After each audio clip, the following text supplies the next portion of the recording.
Most people walk into a bank and feel nervous. She walked in and made a millionaire feel small, and she didn't even try. Here's what happened. And what it quietly teaches us about money, judgment, and the people we underestimate every single day. There's a woman. Let's call her Maya. She walks into a busy bank on a Tuesday afternoon. No designer clothes. No flashy jewelry. Just a regular woman in a plain outfit. Holding a small purse, waiting in line like everyone else. Behind her in line is a man. Suit. Watch that costs more than most people's cars. He's on his phone, talking loud. Making sure everyone around him knows he's important. He looks at Maya. Looks her up and down. And he laughs, not a friendly laugh, a dismissive one. He leans over to the person next to him and whispers something. They both smirk. Maya doesn't react. She just waits. She gets to the teller and says 4 simple words, "I'd like to check my balance." The teller types. Pauses. Types again. Then slowly turns the screen to show Maya her number.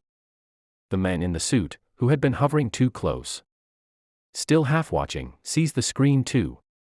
His face changes. The smirk disappears. The loud voice goes quiet. He just stands there, blinking. Because the number on that screen, it had more zeros than he expected. A lot more. We see someone in simple clothes and think, struggling. We see someone in an expensive suit and think, successful. But that's almost always wrong. And here's the data to back that up. A study from the book The Millionaire Next Door, which looked at hundreds of actual millionaires in America, found something shocking.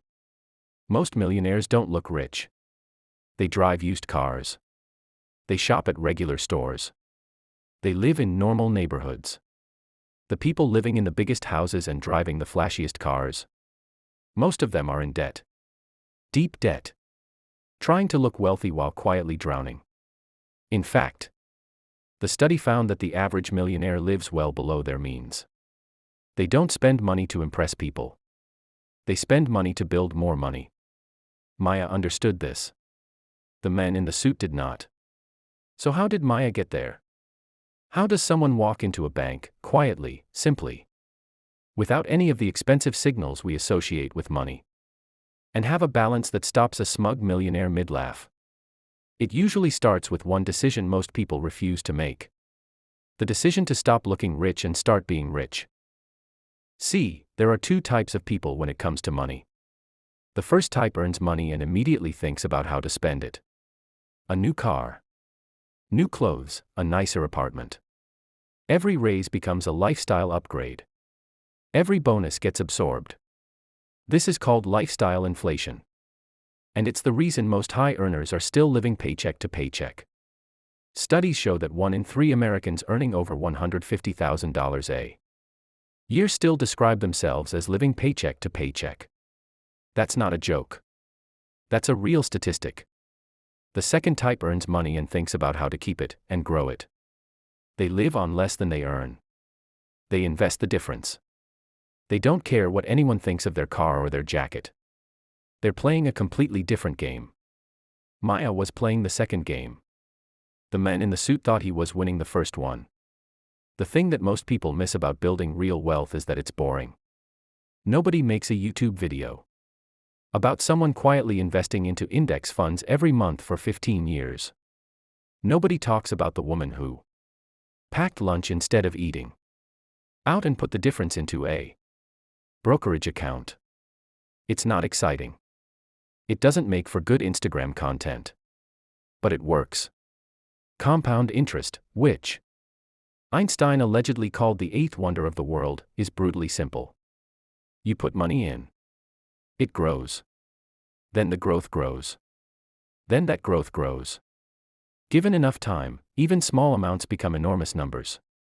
If you invest just $300 a month starting at age 25, with an average return of 8% per year, which is roughly what the stock market has averaged historically, by the time you're 60, you'd have over $600,000.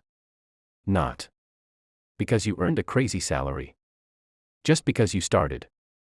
And you stayed consistent. Maya probably wasn't born into money. People who are born into money usually learn to spend it. People who build it from scratch learn to respect it. Now back to the man in the suit. He didn't say anything after he saw the screen. What could he say? He'd already shown exactly who he was. He judged someone in 30 seconds based on nothing real. And he was completely wrong. This is the part that should make all of us uncomfortable.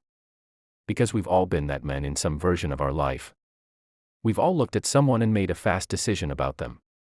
We've all assumed something about a person based on what they're wearing, where they're from, how they talk.